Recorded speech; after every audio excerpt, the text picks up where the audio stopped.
I'm Michael Pauley, and this is Faith in Politics.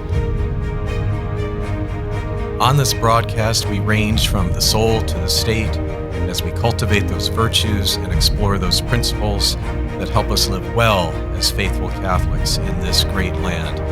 Well, welcome everybody. It is a beautiful day, beautiful fall day, picture perfect, and my only complaint is that I wish that we could be doing this recording outside in the warm sunshine. But I'm delighted today to be joined by my co-host, Chris Motz. Chris, how are you doing? Doing well. How are you today, Michael?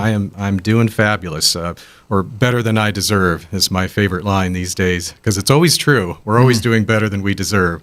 But anyway, as we're recording this show today, the election is looming large in the windshield, as I like to say.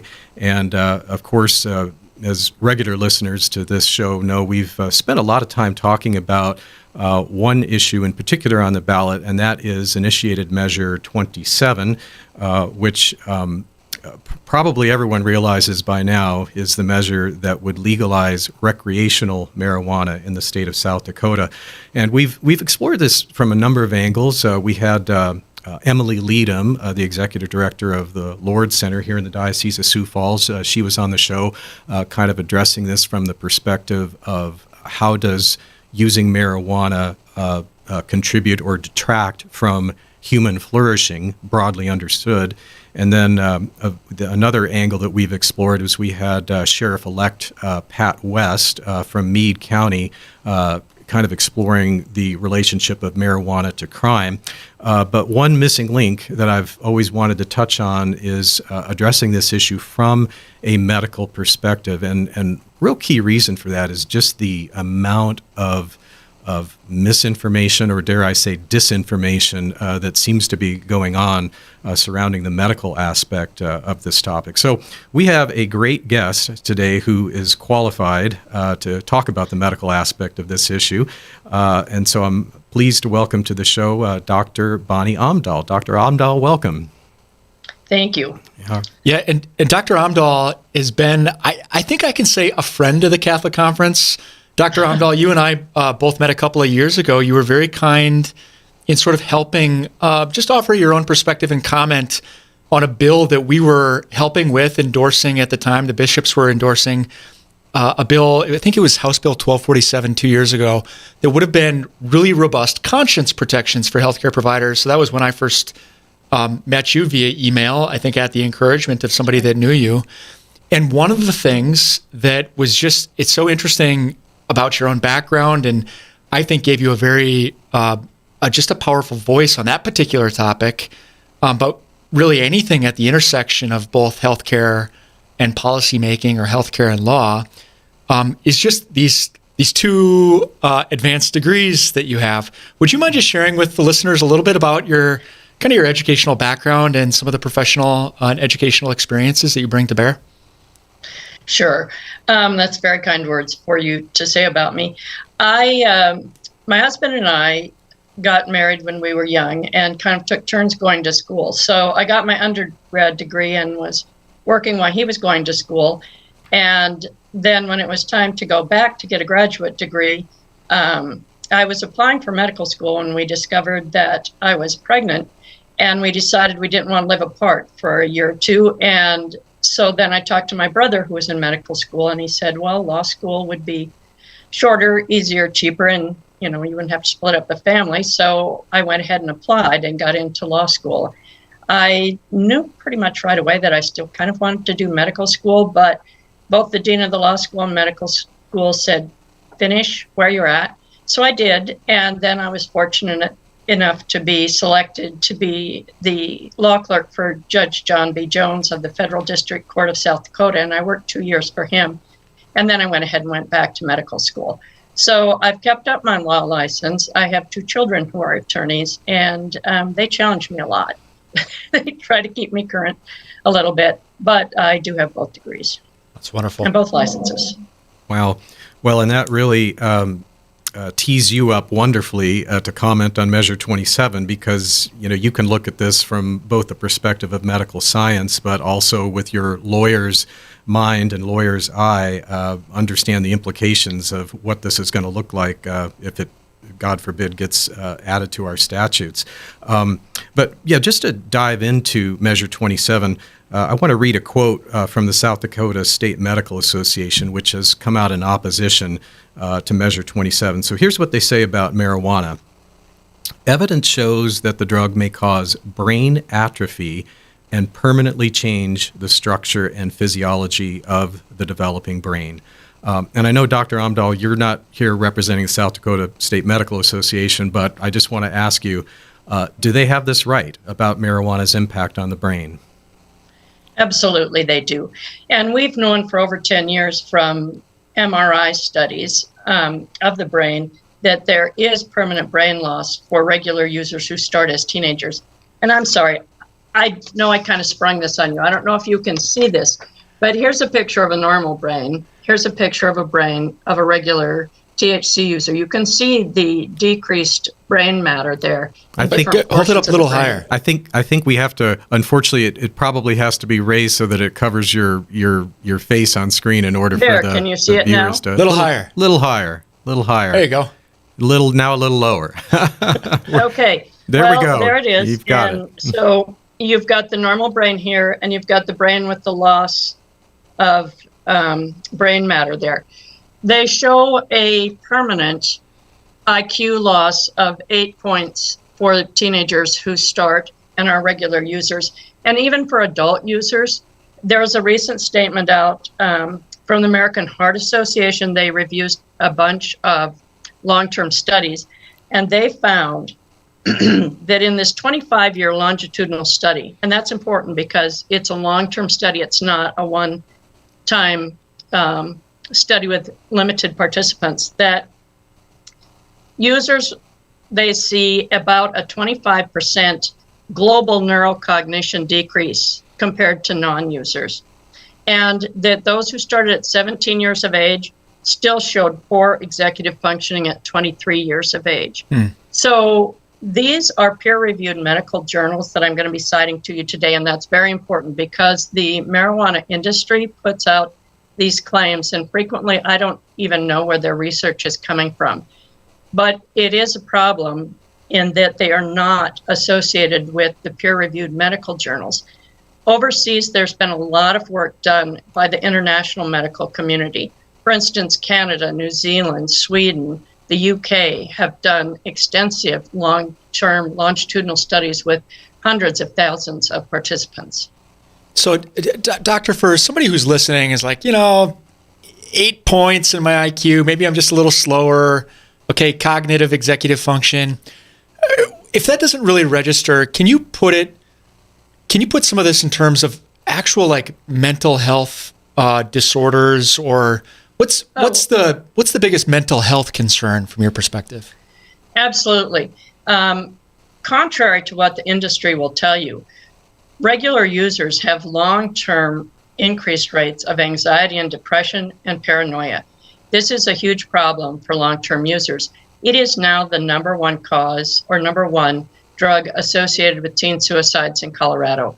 And even after they stop using, they struggle with long-term depression and anxiety, and all the medical literature is showing this.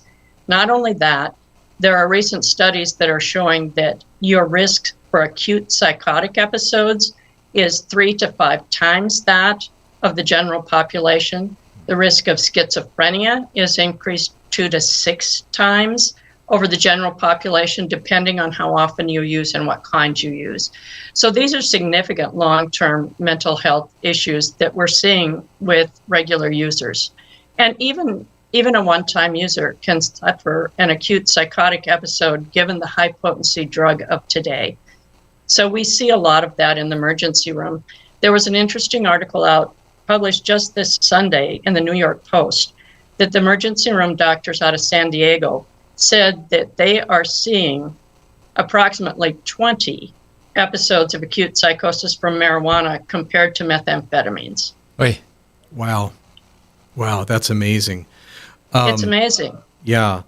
And, the mental health adverse consequences of marijuana are frightening in and of themselves, but there's also, are there not physical health consequences of using marijuana that maybe don't get as much attention, but we should dive into that. What do you see as the physical health consequences? Oh, absolutely. And when I talked to the gentleman on Kello, and he said that maybe some of my data is outdated, I want to emphasize that these are all current medical studies and publications. So there was a recent study with 379,000 patients, non-smokers, all of them, and it showed that the marijuana smokers had an approximately 80% increased risk of heart attack and stroke, or heart attack and coronary artery disease, and an 88% increased risk of stroke. You don't hear that in most of the literature out there. And I think that as the United States does more longitudinal studies, we will see more of that, but the international community has known it for a long time. There are something called hyperemesis cannabis. It's a condition where the lining of the gut gets inflamed from the marijuana use, and they have this uncontrolled vomiting. It doesn't stop until they stop using completely. They call it scromiting because these people come into the emergency room frequently screaming from the pain as they vomit. And I saw a significant amount of that in my practice. And, they never want to believe that it's marijuana. But doc, the website tell me that it'll help with nausea. And I say, well, not for you, it certainly doesn't. And until they stop using, they don't stop vomiting. There's something new out there that they are beginning to see with the high potency called cannabis arteritis, and it narrows the arteries in the digits. It may be similar to something that we see in cigarette smokers called Berger's disease, but they can lose digits. It's rare at this point, but I think with the increasing potency, we may see more of that. It has an increased risk of testicular cancer. We know that. Oy. That has been proven. I suspect that the longitudinal studies in the United States will show increased risk for multiple other cancers. I know that recently the CDC said that the tar and carcinogens in marijuana is actually higher than it is in cigarettes. Wow. And speaking of cigarettes, there's something here that Michael pulled up that I want to share, Doctor. And it's sort of this general myth of harmlessness. And I say, I'm kind of segueing from cigarettes because there's this, I think, a general understanding in society that cigarettes are harmful. So the Gallup, here's the Gallup survey results right here. 82% of Americans view cigarette smoking as very harmful, followed by 14% who view cigarette smoking as somewhat harmful. So that's 96% see it as like it's a harmful thing, compared to 3% who see it as either not too harmful or not at all. And you kind of work your way down the chart. Chewing tobacco, 71% think very harmful, 23% somewhat harmful. Okay, we've got like vaping, kind of this newer form of tobacco consumption. But even there, 38% of people think it's very harmful. 35% see it as somewhat harmful. But then at the opposite end of the spectrum, with marijuana use, only 27% of people see it as very harmful, compared to 82% very harmful with cigarettes. 29% of people see it as somewhat harmful. But then a combined, 24 and 18% respectively, say not too harmful or not at all for marijuana use, which is really, it's just not true. I mean, kind of based on everything you've just shared with the mental health, the physical health. I mean, there are great harms here. And maybe we could, wax discursive as to why this is. Maybe there's this industry that hasn't, there's clearly a financial interest. But I guess my question, as these myths of harmlessness are sort of circulating, fueled by the industry, what in your view are some of the best ways that we can counteract some of this misinformation, these myths about harmlessness? It's extremely difficult. We have an uphill battle partly because of the media. I think the media has stopped doing independent reporting. If you look at all of the medical statements regarding marijuana, and most of the large medical associations including here in South Dakota. The press seems to be reluctant to cover the fact that the South Dakota Medical Association and the South Dakota Academy of Family Practice Physicians, the two largest medical associations in the state, have issued strong statements against IM-27. And how often do you see that reported? So number one, we're battling the media. Number two, we are battling an industry that has a lot of money for advertising, and they are complete misinformation. You know, I went on one of their websites. I was looking up things, and I went on one of their websites. And one of the problems with this high-potency marijuana is that sometimes it'll take 4 days to recover from one of their highs. And that website had frequently asked questions, so we know this is a frequent problem. And it said, if you're still feeling high after 4 days, don't worry. Just sit home and wait. Don't go to the emergency room. Well, so the doctors are being silenced, and I think that's a huge problem. We saw that some with COVID as well. And so the doctors are beginning to organize to try to get their word out there. There's a group called IASIC, International Academy of Science in Cannabis. It's a group of international doctors that have come together and said, we are not seeing in the medical literature or in our own practices what the industry is reporting out there. And we feel that's false. So they came together to try to combat some of the misinformation, not necessarily to say for or against legalization, but to combat the misinformation. One of the problems is the search engines, and I'm not sure how this needs to be changed. Maybe Elon Musk, huh? But one of the things, like if the young users in particular, if they go on to TikTok and they put in marijuana use, the first thing that's going to come up is going to be an industry statement. And once they've clicked on that, then TikTok or the other search engine will say, oh, you want to see more of that. Yeah. So rather than go to the medical sources, it automatically goes to more industry sources. We need to address that somehow, about how people search and how we can get the medical sources to come up first, because these are peer-reviewed medical journals. This isn't an industry that has an interest in keeping marijuana illegal, except for the health of their patients. So that's one thing I think we need to do. Another thing is that some of the people that I have met in the last 4 weeks during the time we were doing this, we are talking about the possibility of keeping our network in place, not necessarily the PAC, but the network of people who are interested in this subject. And we need to get into the high schools, and we need to get into the colleges. And we need to have medical people in there talking about the medical effects, not the industry. Some of those people that work in the pot shops, they have a high school education. And we need to, I know doctors are busy, but we need to counter that. Yeah. Well, you know, you were mentioning the marijuana industry, and there was an article in Forbes magazine that came out, I think it was a couple of months ago, that said that marijuana, the legal marijuana industry, so just the marijuana industry in those states that have legalized it, is expected to be $32 billion in revenues this year. So this is not, we're not talking about a mom and pop operation here. You can buy a lot of misinformation for $32 billion. And we're seeing that. The industry is pumping money into states like South Dakota to try to sell these measures to voters. But, getting back to this whole thing about the, what Chris was talking about earlier, this disconnect between the realities of marijuana's adverse health consequences and then the public perception that it's harmless.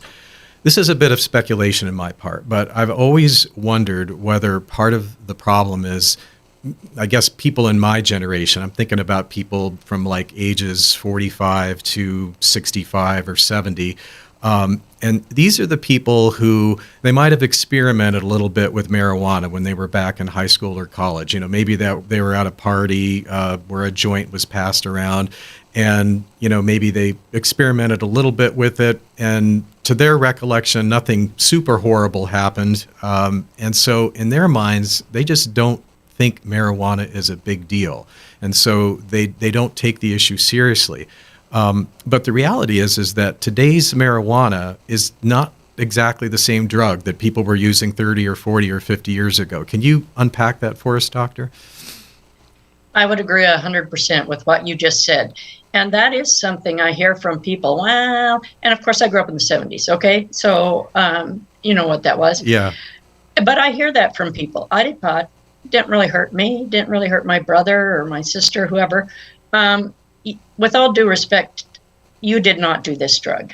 This is not the same drug. It's not even the same drug. In the 70s, the potency was around 4% from the plants. Now, these are genetically modified plants, many of them. And the potency for the buds alone now ranges between 20 and 30%. So you are talking about 5 times, the potency just for the plant. Yeah. And the studies that I cite talk about high potency marijuana being 20%. So we're talking about the plant. Yeah. But if you're talking about edibles, the edibles range between 60 and 70% THC. Wow. And if you're talking about dabbing or some of the other more refined edibles, you're talking 90 plus. So the studies don't even have a clue how bad this is going to get. We don't know the permanent damage this will do. And that's one thing I was going to say. A huge difference, too, is that marijuana is fat soluble instead of water soluble. So one of the reasons why this high potency THC stays in the brain longer is because the brain is like 60% fat. So it gets in there and it sits there. And the drug and alcohol counselors are telling me that it really does take 4 days. When someone's been doing this high potency marijuana dabbing, it takes 4 days to bring them down from that. And this is one of the things you can see, like, well, if you're lost in this fog of hopelessness and helplessness and despair and paranoia for 4 long days, it's going to seem like it's never going to end. Wow. So this is not the drug of the 70s. So people should not even begin to compare their experiences from those days with today's drug. Wow. It's a totally different drug. Doctor, would you mind sharing with us and the listeners any personal experiences just as a physician that have kind of helped you, just come to a realization of how harmful the modern marijuana is? Sure. One of the first experiences I had, and I guess sometimes I'm at fault at like my neighbor when he said, I don't use drugs, my kids don't use drugs, doesn't affect me.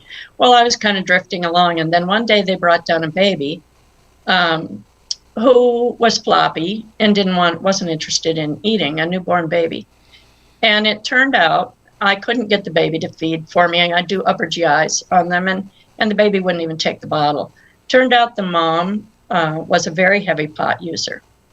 So the baby probably still had that on board because the CT and everything was negative. Well, they sent mom home and kept the baby in the hospital. And the baby, by the end of the week, came down, and I did the upper GI to make sure there was nothing anatomically wrong with the child. And there wasn't. So they sent the baby home. And a week later, the baby's back on my schedule again. And the baby's not wanting to feed. And the baby's floppy again. And I was like, I am not doing this baby over again. Is this woman breastfeeding? And of course she was. And she's a very heavy marijuana user. So it's fat soluble, goes into the breast milk, right? It's affecting the baby. That was one of my first experiences with them. And then in recent years, I have seen a couple of episodes of acute psychosis. These were young people, 15, 21, came in just really out of their mind crazy. And that's what they're seeing in the ERs in California and Colorado, in an acute psychotic episode. And honestly, one of those nights I was working late and I hear a voice that I know. People talk about good families. I hear this voice that I know just crying, saying, someone please help my child. And it was an acute psychotic episode. So I called the ER doc, and after I looked at the head CT, and actually I sent that off for a second opinion too, just to be sure that there was nothing there. And I said, okay, what is this child on? And when the ER doc called me back with the tox screen and he said the only thing there is THC, I was stunned. I didn't realize at the time. A priest friend of mine came to me after that episode and said, my opioid people that I'm dealing with are saying that pot is so much better for them. They'll just substitute the pot. Can you do some research for me? I honestly didn't know. I didn't have a clue till I started diving into this. And priests can be pretty persuasive when they want to be. So I did a lot of research, and I was shocked and horrified. And the more I dive into it, the worse it seems. We talked about the hyperemesis cannabis. I saw a lot of those instances in the last few years of my practice because they never wanted to believe it was their marijuana that was bothering them. Wow. This reminds me of a doctor who was an emergency room doctor in Colorado, and I wish I could remember her name, but her quote was something to the effect of, if you could see what I see every day in the emergency room, you wouldn't even think for 2 seconds about legalizing marijuana in South Dakota, and that's just, after what you've shared there, we just need to get this word out to as many people as we possibly can. So we are just about out of time for our broadcast for our radio listening audience, but we are going to be continuing the conversation with Dr. Bonnie Omdahl. And so if you want to hear the unabridged conversation, please visit the website for the South Dakota Catholic Conference.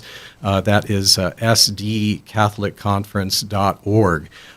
And before we close for our radio listeners, I do want to mention, for those who are not aware of it, that the bishops of South Dakota have taken a position on Measure 27 and are urging Catholics and all people of goodwill to oppose this measure because of the harms that it would bring to this state.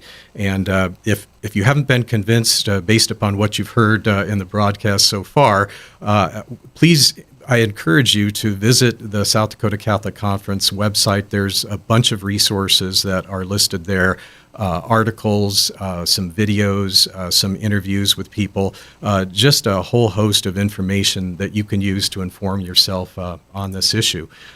So until next time, for our radio listeners, thank you for listening, and vote no on Measure 27. All right, and for our lucky podcast subscribers, we're going to continue our conversation with Dr. Omdahl. So I want to tackle an issue, now I'm regretting that we didn't bring this up for the radio portion of the show, because it's a really important one. But anytime we have a discussion about marijuana, this issue comes up that advocates of legalization point out to the fact that we've got other harmful substances, namely alcohol and tobacco, that are currently legal, and therefore let's just treat marijuana the same way. And part of the argument goes is that if we legalize marijuana, then we can kind of bring it above ground, we can regulate it, we can license distributors, everything can be kind of made safe and orderly, and because we can get it out of this underground criminal market. So you've no doubt heard this argument, Doctor. What's your take on it? I have heard that argument, and it never makes any sense to me, because it's kind of like we have something terrible. Let's legalize something else terrible. But in any case, there's a number of reasons why I think in the long run, this new high-potency marijuana will be one of the most dangerous drugs out there.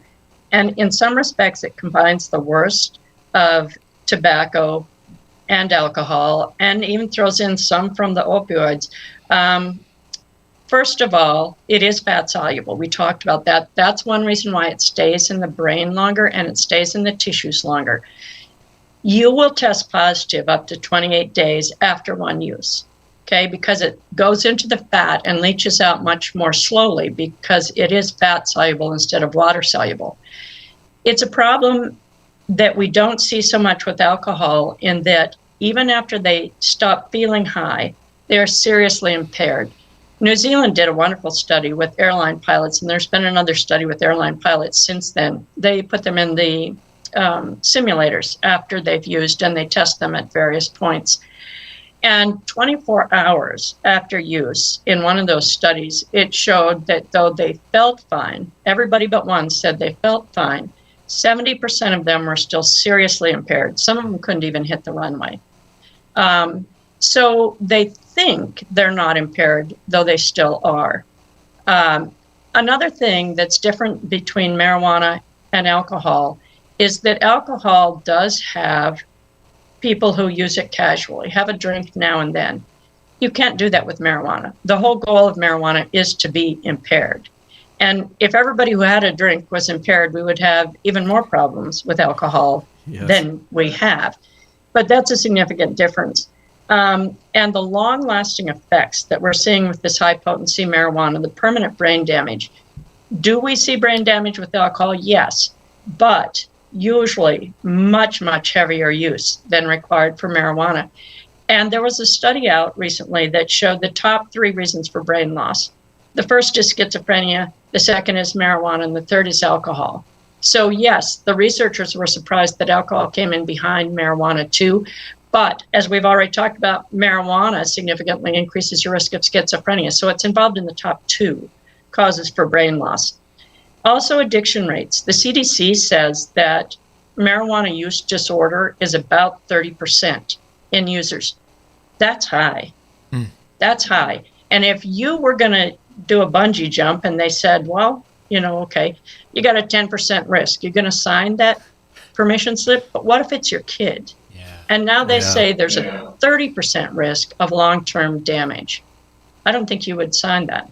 Yeah, I've often made the comment that I think if 30% of all people who consumed alcohol were problem drinkers, prohibition probably would have stuck. I mean, seriously, if it because that would just be an epic disaster for society. I mean, it's not that it's an insignificant problem where it is now, but it's not 30% of all people, who consume alcohol being, problem drinkers.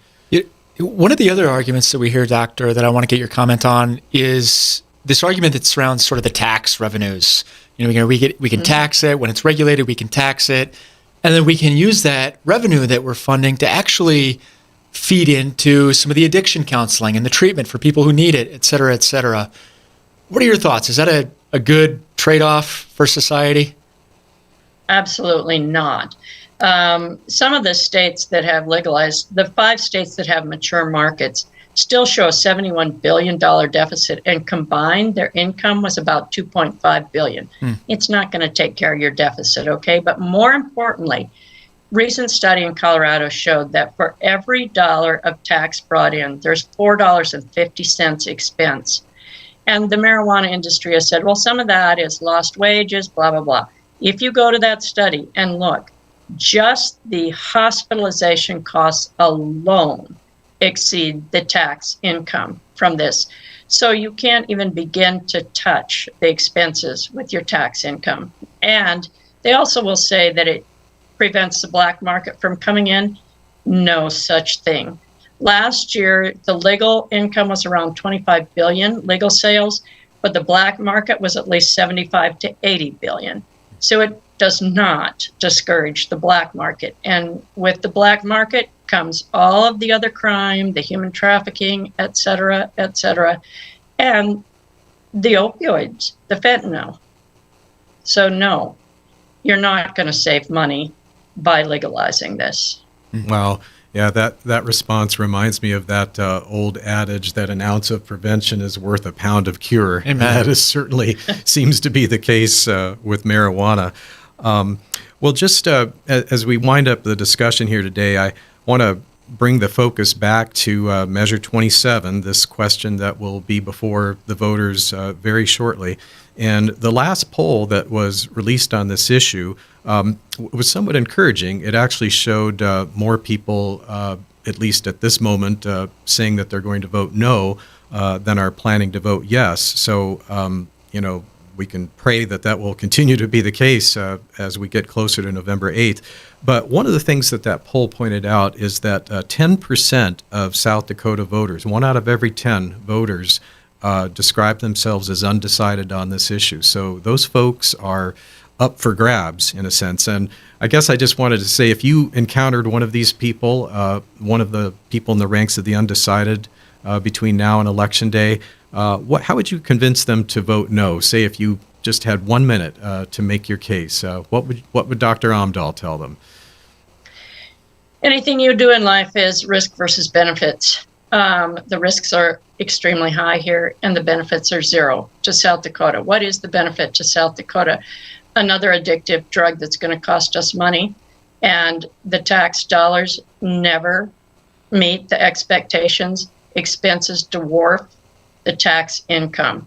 Doesn't discourage the black market, it encourages the black market, and the risks are high.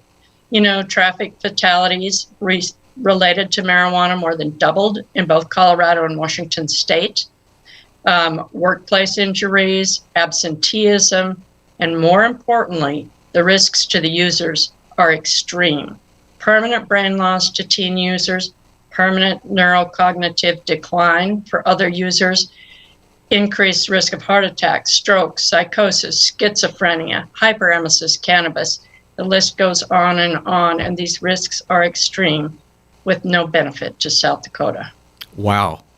That certainly was convincing to me. So, well, Chris, any closing thoughts or questions before we wrap it up today? Dr. Omdahl, I just want to thank you for all the efforts you've been putting in to help educate people with good information across the state. I know you've been really proactive and busy in the last few weeks, so thank you, and God bless you for all those wonderful efforts. Yes, thank you very much. And you mentioned earlier that there's been some discussion that regardless of the outcome on this measure on November 8th, to keep the effort going and specifically to try to get into schools to educate young people. And God bless you for thinking about that, because it's real obvious to me throughout the course of this campaign that while we do need to defeat Measure 27, it's obvious that we have marijuana being used now in South Dakota, and even if Measure 27 is defeated, that's going to continue to be a problem. And so these problems about the education gap between the reality of marijuana and the public perception of it, that's going to continue to be a problem that will be with us regardless of the outcome on Measure 27. So thank you for being a voice of sanity on this, Doctor. Thank you for giving me an opportunity to speak with you today, and thank you for covering this important issue. Thank you so much. Well, that's all we have for today's episode. And just to reiterate what I mentioned earlier, that there are a lot of great resources that the South Dakota Catholic Conference has put out on this issue. So please visit the website sdcatholicconference.org. And that's all we have for today. Until next time, live well.